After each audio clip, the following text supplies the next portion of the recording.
Alléluia. Ce matin, notre sœur nous a fait la lecture dans Éphésiens chapitre 6, du verset 10 au verset 20.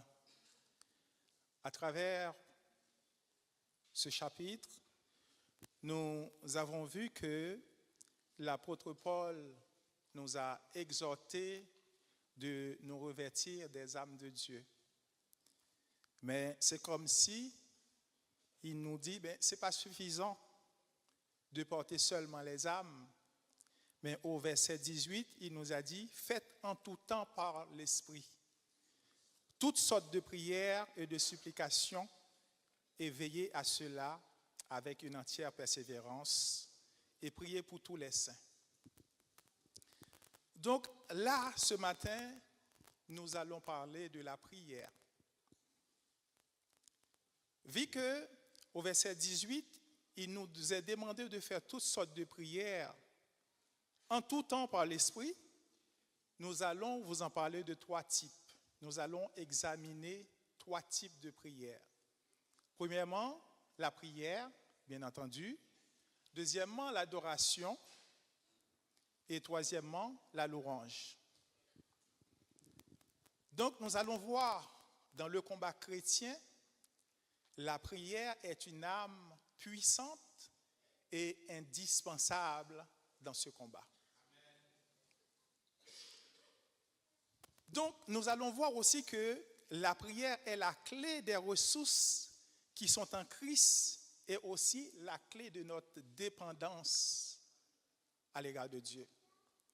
Donc, l'apôtre Paul nous montre que les âmes spirituelles et les autres ressources qui sont en Christ ne sont ni mécaniques, ni magiques, mais elles doivent être imprégnées, c'est-à-dire remplir, pénétrer, influencer de la puissance et de l'énergie divine. C'est vrai qu'il faut porter des âmes, mais sans la prière, ces âmes n'ont aucune utilité. La prière fait tomber des chaînes. Oui, la prière fait tomber des chaînes. Donc, si par la prière, Dieu nous libère sa puissance et son énergie pour combattre l'ennemi, par la louange, Dieu siège au milieu de son peuple. C'est pour cela que Satan est allergique à la louange. C'est notre deuxième point. Et notre troisième point est l'adoration. Satan craint la vraie adoration du peuple de Dieu plus que toute autre chose, car il ne peut se tenir dans la sainte présence de Dieu. C'est pour cela. Est-ce qu'il y a des vrais adorateurs ce matin parmi nous? Est-ce que vous êtes des vrais adorateurs? Est-ce que vous pouvez faire trembler ce local ce matin en disant « Alléluia! Merci Jésus! » Oui. Nous allons voir ce matin que si nous reconnaissons notre position élevée et nos ressources en Christ, nous ne pouvons pas vivre comme des athées spirituels. C'est-à-dire que nous croyons en Dieu, mais nous vivons comme si nous n'avons pas besoin de lui. Nous venons ici seulement le dimanche. Lundi, il n'y a personne. Mardi, il n'y a personne. Mercredi, un petit peu. Vendredi, pareil. On ne peut pas que dimanche adorer l'Éternel. Oui. C'est pour cela que nous allons voir qu'il n'y a pas de victoire sans prière. Il n'y a pas de puissance sans prière. Pourtant, nous avons bien du mal à le vivre. Bien des faiblesses dans nos communautés, des combats, des situations qui perdurent et ne s'arrangent pas, sont toujours la conséquence d'un manque flagrant de prière. Nous ne croyons plus ou pas assez qu'en réponse à nos prières, mais Dieu peut réellement changer les circonstances et intervenir puissamment. Nous nous réfugions derrière des théologies de la prière bien propres et rassurantes, mais dénuées de puissance. Nous nous réfugions derrière des programmes alléchants, de beaux locaux, mais nous combattons si peu pour rechercher la présence de Dieu, ses directives, entendre sa voix et attendre son secours. Comme je viens de vous dire que la prière fait tomber des chaînes, Elle ouvre les cœurs. Elle redresse des situations désespérées ou paralysées. Elle transforme les vies et les circonstances. L'Éternel Dieu est le Tout-Puissant. Dans Matthieu 26, verset 41, Jésus dit, « Veillez et priez afin que vous ne tombiez pas dans la tentation. L'esprit est bien disposé, mais la chair est faible. Faites en tout temps par l'esprit toutes sortes de prières et de supplications. » Et dans 1 Thessaloniciens 5, il dit, « Priez sans cesse. Priez sans cesse. » Donc, avant tout, il y a un chant qui dit, « Chrétien, point de repos encore. Te dit ton Sauveur, plein de grâce. Tu es entouré d'ennemis, veille et prie. Principautés et pouvoirs rassemblant leurs forces invisibles, attendent que tu relâches la garde, veille et prie. Veille comme si cela seul dépendait de l'issue de la journée, prie pour que l'aide vienne d'en haut. Veille et prie. Donc, pourquoi est-il nécessaire de veiller et de prier? Qu'est-ce que donc veiller? Eh bien, veiller dans le combat spirituel est indispensable pour nous chrétiens. Car Jésus, en tant que chef, nous a montré à Gethsémane comment il est nécessaire de veiller. Jésus nous a montré que pour atteindre le but ou les objectifs fixés en utilisant au mieux les moyens mis à notre disposition, il faut donc veiller. Jésus à Gethsémane, dans Matthieu 6, 26, versets 37 à 41, prit avec lui Pierre et les deux fils de Zébédée et leur dit alors, « Mon âme est triste jusqu'à la mort, restez ici et veillez avec moi. » Il vint les disciples qu'il trouva endormis et il dit à Pierre, « Vous n'avez donc pu veiller 1 heure avec moi. Veillez et priez afin que vous ne tombiez pas dans la tentation. L'esprit est bien disposé, mais la chair est faible. » Donc veillez. Veillez car dans le combat spirituel, Satan veut vous surprendre afin de pouvoir obtenir des résultats aussi dévastateurs. C'est pour cela que vous devez veiller. Efforcez-vous donc d'évaluer ce que l'adversaire est en train de faire. Ce commandement est nécessaire car beaucoup de croyants vivent leur vie chrétienne en étant de stupeur. La stupeur est un état dans lequel la conscience se trouve modifiée en une incapacité à ressentir, dans une incapacité de penser, dans une incapacité de juger, ainsi que d'agir ou de réagir de façon appropriée à la situation. C'est ce qui se produisait dans l'église de Corinthe. Au lieu de vivre selon les principes bibliques, les Corinthiens marchaient selon les philosophies en vogue et le comportement immoral de leur culture. Ils perdaient donc la joie et la bénédiction de Dieu parce qu'ils ne connaissaient pas Dieu et ne lui obéissaient pas. Le croyant doit être parfaitement éveillé, sinon il est vulnérable aux tentations de Satan, qui rôde comme un lion rugissant, cherchant qui il dévorera. Satan est rusé et astucieux et veut prendre les croyants dans les pièges qu'il leur tend adroitement. Parce que Satan a des pièges pour les sages, Satan a des pièges pour les simples, des pièges pour des hypocrites et des pièges pour les justes, des pièges pour des riches et des pièges pour des pauvres, des pièges pour des vieux et des pièges pour des jeunes. Heureuses les âmes qui ne sont pas prises dans les pièges qu'il a tendus.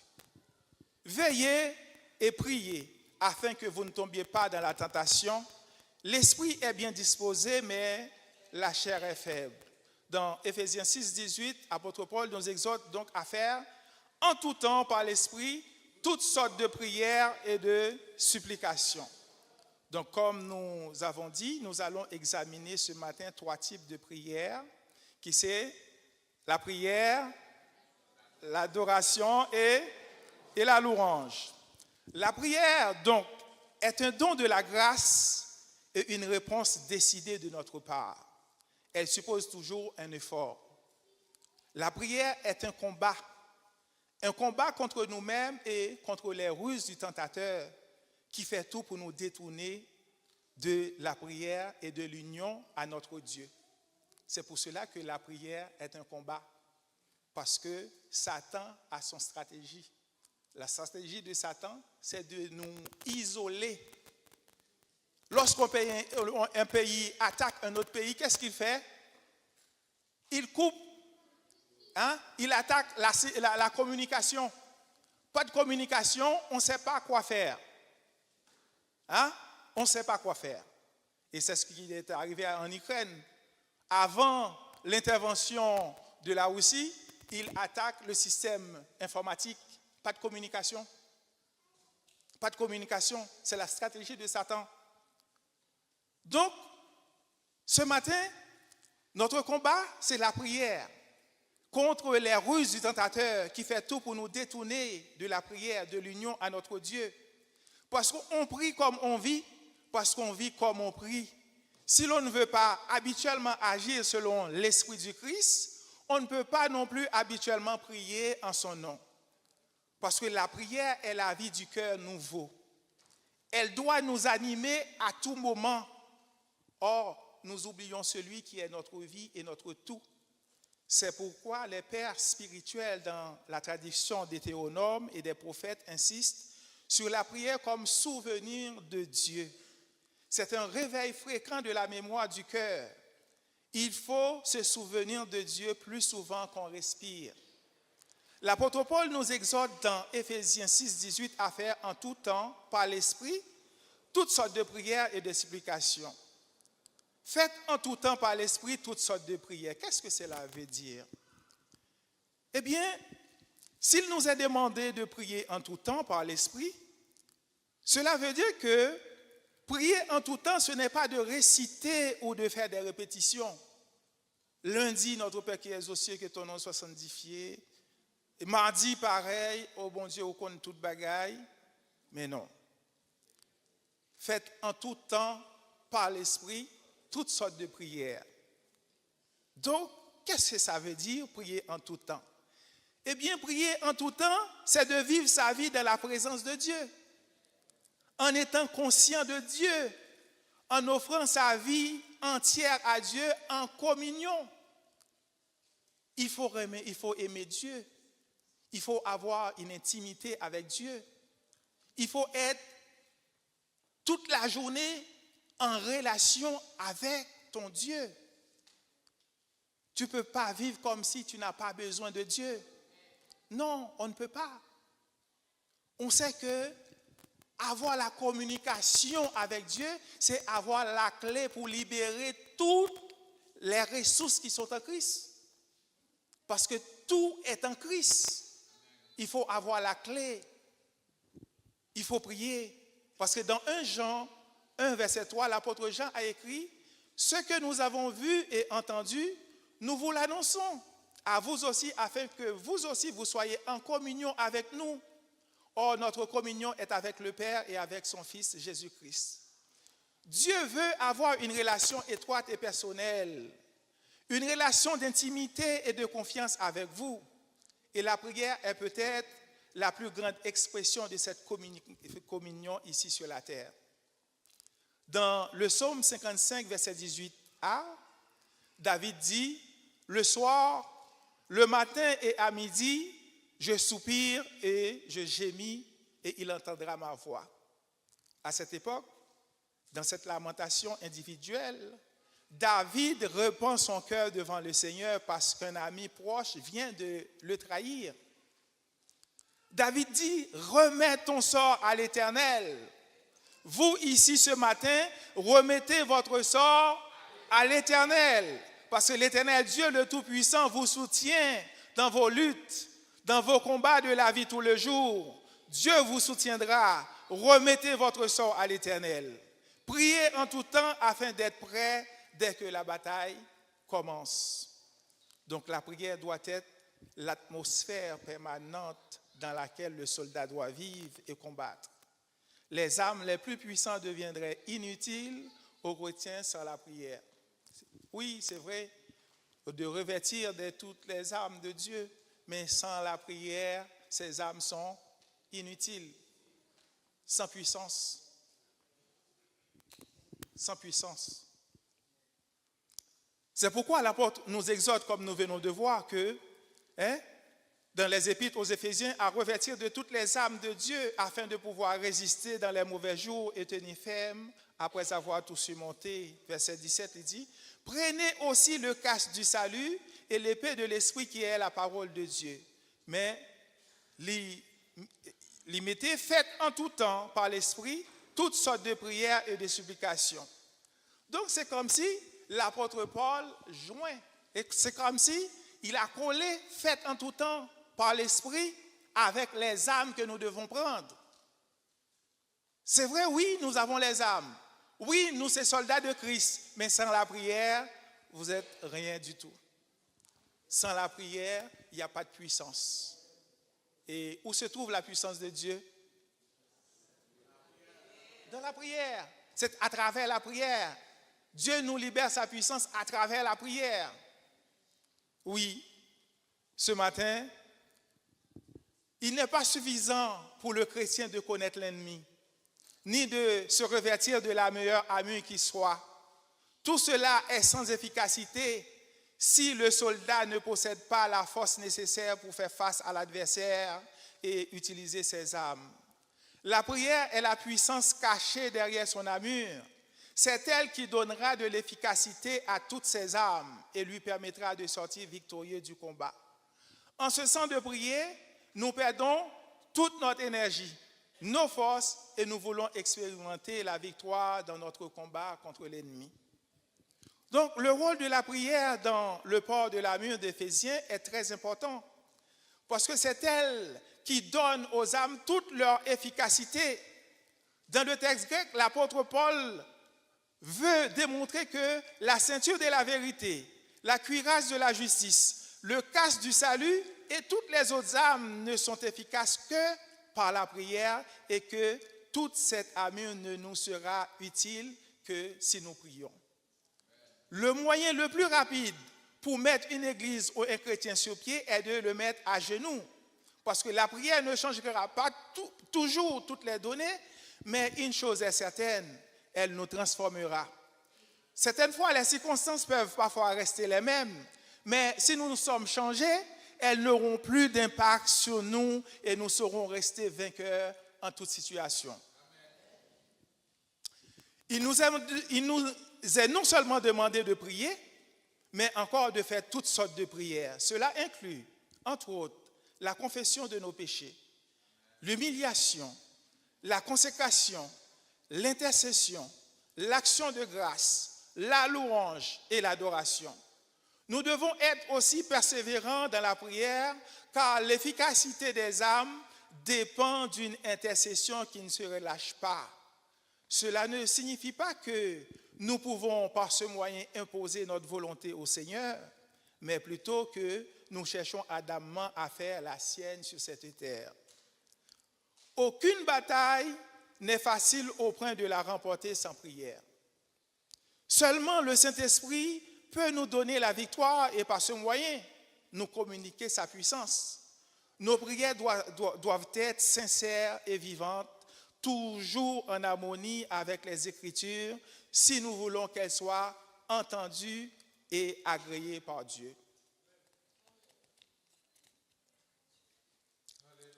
Si, à travers nos prières, Dieu nous libère sa puissance et son énergie, Dieu rentre en relation ou en union avec nous à travers nos prières, mais à travers nos louanges, Dieu siège au milieu de nous. Tel est notre deuxième point, la louange, qui est aussi une arme très efficace dans le combat spirituel. Parce que Satan est allergique à la louange, mais Dieu siège au milieu des louanges de son peuple. Dans Psaume 22, verset 4, David a dit, tu es le Saint, tu sièges au milieu des louanges. Et David connaissait l'efficacité de la prière et de la louange, notamment au milieu des prières, épreuves et dangers. Plus spécialement lorsque Saül le poursuivait et en voulait à sa vie. La louange la maintes fois consolé. La louange l'a maintes fois fortifié et relevé. C'est pourquoi, dans ces circonstances difficiles, il a pu déclarer avec foi, dans le psaume 18, versets 2 à 4, il a dit, « Je t'aime, ô Éternel, ma force, mon bouclier, mon Dieu, mon rocher, où je trouve un abri, mon bouclier, la force qui me sauve, ma haute retraite, je me crie, loué soit l'Éternel, et je suis... » Sauf, vous devez voir, en commençant, David a dit, « Je t'aime, ô Éternel. » Là, il y a une intimité. Il y a une intimité, il y a une relation. David connaissait à qui il adressait. À l'Éternel, celui qui est le chef de l'armée, celui qui décide tout. Je t'aime, ô Éternel. Mon Dieu, mon rocher, et je trouve un abri. Mon bouclier, la force qui me sauve. Ma haute retraite, je me crie, loué soit l'Éternel. Il faut connaître l'Éternel. Il faut avoir une relation avec lui. À travers des épreuves, et vous criez, hein, je me crie, loué soit l'Éternel, et je suis délivré de mes ennemis. Dans le ministère, apôtre Paul et Silas aussi, si nous voulons faire une lecture dans Actes 16, versets 16 à 25, nous allons voir que les apôtres Paul et Silas connaissaient également la puissance de la louange, parce qu'en prison et en pleine persécution, humiliation, souffrance, ils ont réagi, non pas en affrontant les puissances des ténèbres, mais en priant et en chantant les louanges du Seigneur. Hein? Si on regardait dans Actes 16,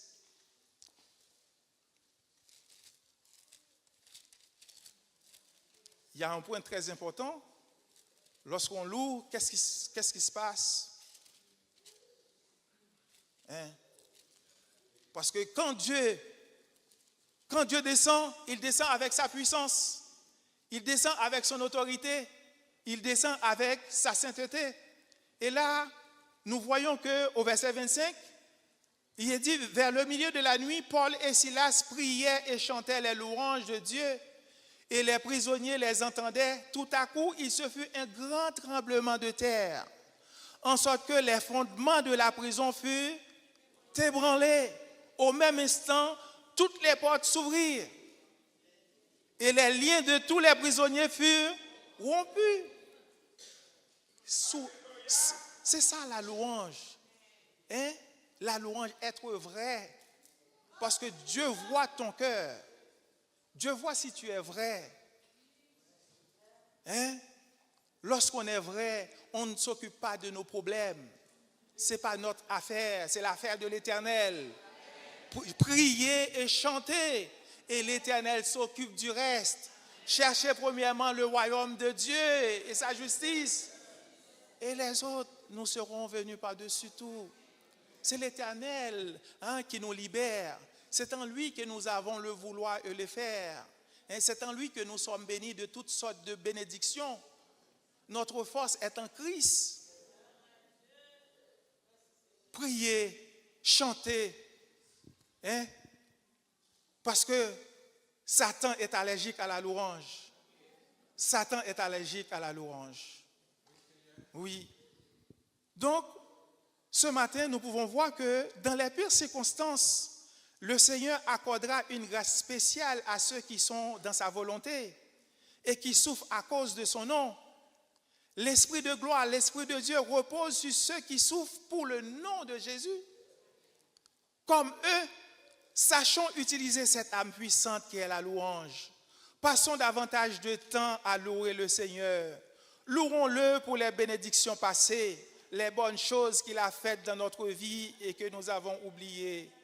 Louons-le dans le danger et les difficultés, les épreuves et les tragédies. De la même manière, Paul et Silas ont oublié qu'ils étaient en prison. Mais ce matin, je ne sais pas dans quelle prison que vous êtes. Je ne sais pas quelles circonstances vous êtes en train de traverser. Oubliez cette circonstance. Louez, priez, adorez. Et Dieu interviendra.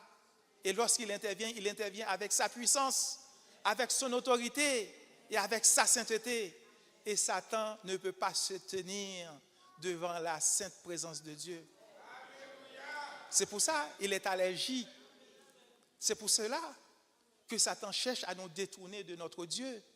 Satan cherche à nous isoler de notre Dieu parce qu'il sait qu'en restant en intimité avec Dieu, il ne peut pas rester devant nous.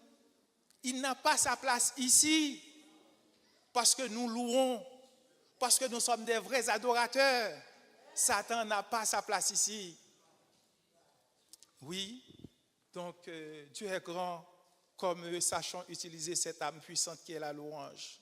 Louons surtout le Seigneur pour lui-même, pour son salut, son sacrifice expiatoire, son amour, sa miséricorde, sa grâce, sa patience, sa bonté, sa justice, sa perfection et sa sainteté. Louons-le pour sa personne et pas seulement pour ses bénédictions. Louons-le lorsque les circonstances sont contre nous. Louons-le parce que Dieu est Dieu, éternel, parfait, immuable et incomparable.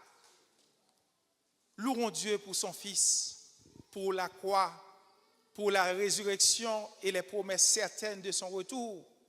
Louons notre Père pour le triomphe final et certain de son Fils dans l'histoire de l'humanité. Louons Dieu de ce qu'un jour, tout genou fléchira dans les cieux et sur la terre et sous la terre, et que toute langue confessera que Jésus-Christ est Seigneur à la gloire de Dieu le Père. Priez, chantez les louanges de Dieu et adorez Dieu. Donc l'adoration est notre troisième point. L'adoration. L'adoration est aussi une âme puissante contre Satan qui ne peut tenir dans la sainte présence de Dieu. Il craint la vraie adoration du peuple de Dieu plus que toute autre chose. Dieu seul est digne de notre adoration, mais cette prérogative divine est forcément contestée.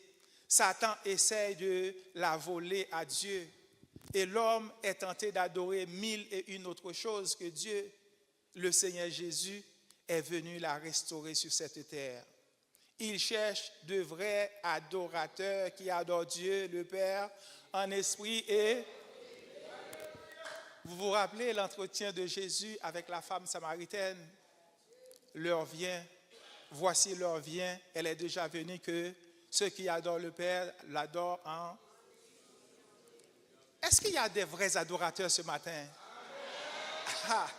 Si vous êtes des vrais adorateurs, Satan ne peut pas tenir tête contre vous parce que vous vivez dans la présence de Dieu. Oui, vous vivez dans la sainteté de Dieu. Satan ne peut pas tenir tête parce que Dieu est là. Dieu siège au milieu des louanges. Dieu siège. Dieu, il nous a créés pour l'adorer. Donc, c'est-à-dire que ce matin, vous allez voir que Dieu et Satan ont ceci en commun. Chacun désire notre adoration. Dieu, notre Créateur, la désire parce qu'il est Dieu et qu'il veut par ce moyen nous transformer à l'image de son Fils. Satan, l'usurpateur, la réclame pour nous asservir car elle est le moyen le plus facile pour parvenir à cet objectif diabolique. Voilà pourquoi elle fait partie intégrante du combat spirituel. Certains chrétiens peuvent être surpris de l'intérêt que Satan, Lucifer, notre adversaire, porte à l'adoration. Mais n'est-ce pas ce qui a été la cause de sa chute? Il désirait d'être plus grand que Dieu et voulait être adoré et servi comme lui. Il a dit, je serai semblable au Très-Haut. Dans Ésaïe 14, verset 13 à 15, il dit, tu disais en ton cœur, je monterai au ciel, je lèverai mon trône au-dessus des étoiles de Dieu, je m'assiérai sur la montagne de l'assemblée à l'extrémité du septentrion, je monterai sur le sommet des nues, je serai semblable au Très-Haut. Mais tu as été précipité dans le séjour des morts, dans les profondeurs de la fosse. L'iniquité a été retrouvée chez Satan. il a été précipité dans le séjour des morts, dans les profondeurs de la fosse. Le fait que Satan ait toujours désiré l'adoration nous aide à comprendre sa haine contre le peuple choisi de Dieu qui adore le vrai Dieu. Cela explique aussi sa haine contre l'Église, contre les rachetés qui adorent Dieu par l'Esprit de Dieu et se glorifient en Jésus-Christ. Notre adoration met un frein à l'œuvre du diable. Notre adoration détruit ses plans et augmente sa haine contre Dieu et son peuple. Une église qui adore, en fait, c'est une église qui combat. Oui, le combat du chrétien, c'est quoi? C'est adorer le vrai Dieu. C'est être vrai, c'est être sincère. Vous n'êtes pas sincère et vous dites, vous combattez Satan.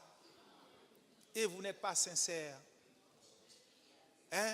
Non, l'évangile, ce n'est pas un pillaille.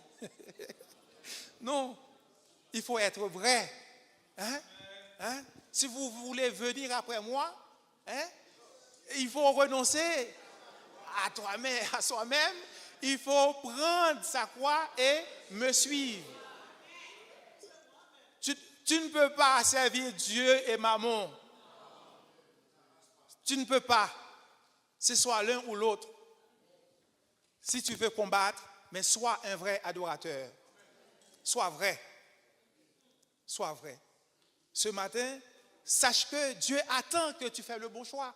Voici, je mis devant toi la bénédiction et la malédiction, la vie et la mort. Mais tu dois choisir la vie. C'est le bon choix. Adorer le vrai Dieu, c'est choisir la vie. Ce matin, nous devons choisir le bon, le vrai, l'Éternel des armées, le Créateur. Il nous a créés pour que nous puissions l'adorer, pour que nous puissions l'élever. Et ce matin, cette prérogative est contestée par Satan. Satan veut monter plus haut que Dieu. Mais c'est pour cela que l'adoration est devenue un combat. C'est un combat pour nous étant que chrétiens. Il faut nous efforcer à adorer le vrai Dieu. Adorer le vrai Dieu, c'est mettre un frein à l'œuvre du diable. Adorer le vrai Dieu, c'est mettre le diable là où le Christ l'a précipité, dans la fosse, dans le séjour des morts. Il ne faut pas le réveiller.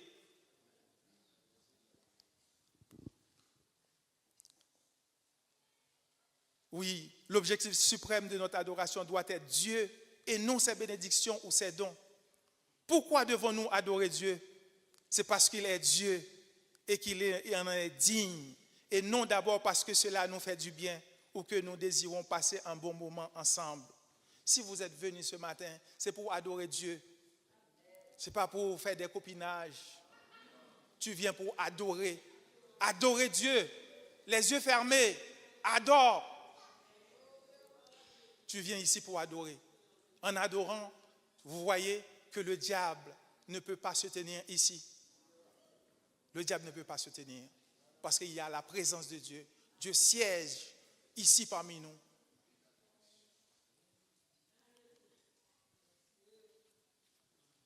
Oui.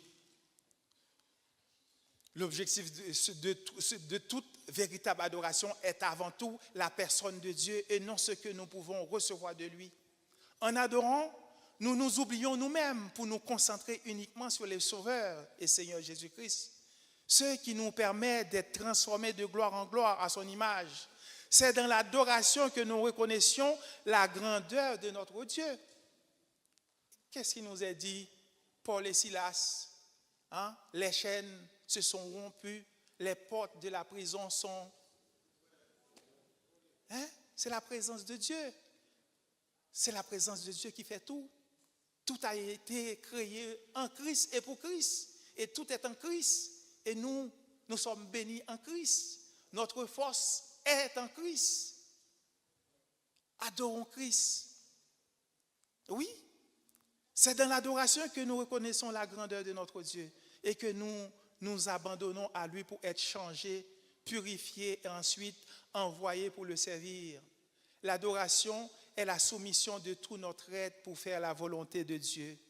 Elle est le réveil de la conscience devant la sainteté de Dieu. Vous vous rappelez Ésaü? Ésaü, qui dit dans Ésaü 6, face à la sainteté de Dieu, et a pris conscience. Alors je dis, malheur à moi, je suis perdu car je suis un homme dont les lèvres sont impures. J'habite au milieu d'un peuple dont les lèvres sont impures. Et mes yeux ont vu le roi, l'Éternel des armées. Mais l'un des séraphins vola vers moi, tenant à la main une pierre ardente qu'il avait prise sur l'autel avec des pincettes. Il en toucha ma bouche et dit, « Ceci a touché tes lèvres, ton iniquité est enlevée et ton péché est expié. » Est-ce que notre Dieu ne mérite pas l'adoration? Est-ce que notre Dieu n'est-il pas très, très, très grand? Ce matin, avoir cette conscience devant Dieu, nous ne sommes rien du tout. Si nous sommes là, c'est parce qu'il nous a fait grâce. C'est parce qu'il nous a retirés. Là, nous étions en train de brûler comme un tison. Il nous a arrachés du feu et il nous a mis à part pour son service. Et ce matin, eh bien, l'adorons avec un cœur pur. Parce que Dieu voit ton cœur. Tu es ici, tu viens pour adorer. Mais si tu es faux, Dieu voit ton cœur. Je ne peux pas voir à l'intérieur de ton cœur, mais Dieu le voit. Efforce-toi d'être fidèle. Efforce-toi d'adorer le vrai Dieu. Tu ne peux pas adorer le vrai Dieu sans le Dieu Tout-Puissant, sans ce vrai Dieu. Il faut qu'il touche ta bouche. Il faut qu'il te purifie. Il faut qu'il te mette à part pour le servir. Et cette conscience t'a réveillé et t'a dit, oui, je suis un pécheur et Dieu est très grand. Oui, l'adoration ouvre notre cœur à l'amour de Dieu et l'accomplissement de son plan dans nos vies et dans l'Église. Avant de prier, adorons. Dans la prédication, adorons. En tout temps, présentons de cœur qu'il adore. Donnons toujours la première place à l'adoration, parce que l'œuvre accomplie par un adorateur aura le sceau de l'éternité. Dans Apocalypse 1er d'abord, verset 6. Nous allons lire ensemble, parce que dans Apocalypse 1er, verset 6, il a dit que Dieu a fait de nous, nous dit que Jésus a fait de nous des rois et des sacrificateurs. Si Jésus a fait de toi un roi et un sacrificateur, c'est pour l'adorer, c'est pour être sur le trône, c'est pour être dans sa présence. Oui, il a fait de nous un royaume et des sacrificateurs. Eh bien, pénétrons dans sa présence avec le parfum d'adoration, des vraies adorations. Pourquoi être mélangés? Nous ne devons jamais cesser de séparer le trône de l'autel. Nous exerçons son autorité quand nous l'adorons. L'adorons est l'esprit même de la victoire. Nous cherchons souvent la victoire, mais la victoire se trouve où? Notre victoire ne se trouve pas en dehors de Christ. Notre victoire est en Christ. Notre victoire est en Christ. C'est Christ qui peut nous donner la victoire. C'est en Christ que nous pouvons triompher, marcher dans ce cortège triomphal. Donc, dans Apocalypse 5, versets 11 à 14, que nous aimerions lire ensemble, Apocalypse 5,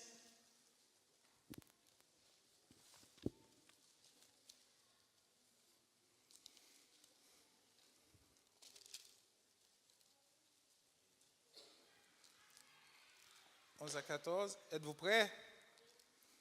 Il a dit que je regarderai et j'entendis la voix de beaucoup d'anges autour du trône et des êtres vivants et des vieillards, et leur nombre était des myriades de milliards et des milliers de milliers. Il disait d'une voix forte, l'agneau qui a été immolé est digne de recevoir la puissance, la richesse, la sagesse, la force, l'honneur, la gloire et la louange. Et toutes les créatures qui sont dans le ciel, sur la terre, sous la terre, sur la mer, et tout ce qui s'y trouve, je les entendis qui disaient, à celui qui est assis sur le trône et à l'agneau soit la louange, l'honneur, la gloire et la force au siècle des siècles. Et les quatre êtres vivants disaient, Amen. Et les vieillards se prosternaient et adorèrent. Ce matin, pour finir, vous devez savoir que, oui, l'apôtre nous exhorte de revêtir de toutes les âmes de Dieu. Mais sans la prière, nous ne pouvons rien faire contre Satan. C'est la prière qui libère la puissance de Dieu. La prière est la clé de notre dépendance à l'égard de Dieu. La prière peut faire casser des chaînes. La prière peut nous donner la victoire. Et si la prière peut nous donner la victoire, si par la prière nous sommes en relation avec Dieu, mais par la louange, Dieu vient et établit sa présence parmi nous. Et si Dieu établit sa présence parmi nous, eh bien par l'adoration, et on est plongé dans la sainteté de Dieu. Là où Satan ne peut pas entrer, là où Satan ne peut pas rester, parce que Dieu est saint. Ce qui s'approche de Dieu doit être. Qui pourra monter à la montagne de l'Éternel? Qui peut se lever jusqu'à son lieu saint? Mais ce matin, mes frères et sœurs, prenons conscience. Prenons cette conscience. Parce que nous avons été créés pour adorer Dieu, pour adorer le vrai Dieu. Hein? Oui, nous avons la connaissance que Satan est un menteur. Satan est un usurpateur. C'est notre adversaire. Il veut nous détourner du vrai Dieu. Mais vous avez la connaissance. Il vous a touché la bouche. Vous avez été purifié. Vous avez été sanctifié. Et vous avez été glorifié. Eh bien, marchons dans la glorification afin que lorsque Jésus apparaît, que nous puissions monter avec lui. Soyez bénis.